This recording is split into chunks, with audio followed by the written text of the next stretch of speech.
si mund të kursejmë ne benzinën ose naftën, da për tepër në ditët e sotme që janë rritur të çmime. Shumë shtrenjtë është bërë.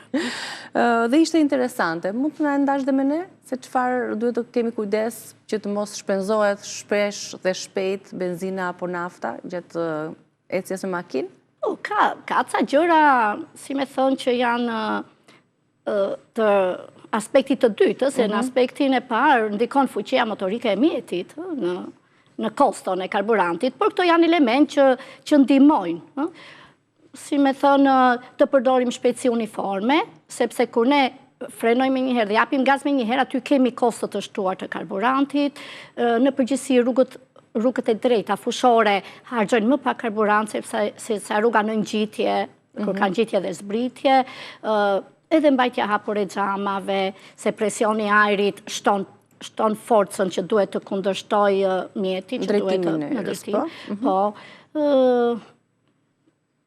Ka element që këto mund të jenë të thjeshtë si element, por gjithsesi kanë një lloj ndikimi. Ka një lloj ndikimi. Domethënë për të, si me thënë, për të ndihmuar kursimin e karburantit, se mjeti do eci me karburant, nuk është derisa të blej makinat elektrike, domethënë jemi detyruar që të përdorim karburant.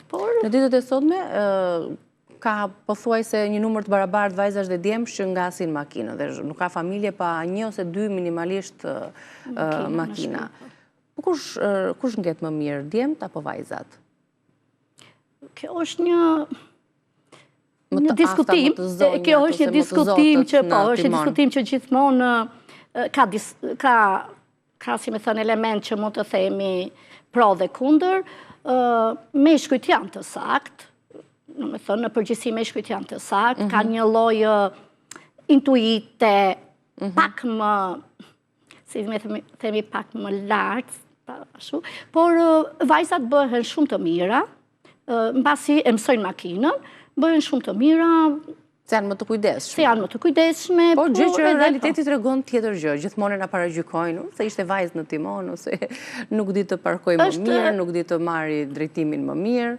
Jo, është edhe paragjykim që mbetet një gjë që është paragjykuar për shumë vite dhe është e vështirë të thyhet, por unë them ditët e sotme kemi kaq shumë vajza që drejtojnë mjetin, që ngasin mjetin, sa janë të zonjat. Sa janë shumë të zonjat. Nëse makina bën një zhurmë, se kam disa pyetje të shkurta si për inxhinier, nëse makina bën një zhurmë të çuditshme, kush trembet më shumë, burrat apo gratë?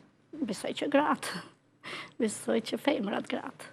Se kanë dhe kështu, s'kanë dhe njohuritë e dura dhe tremben dhe nga vetë natyra. Një grua është më sensibël se sa një mashkull, ndaj të papriturave.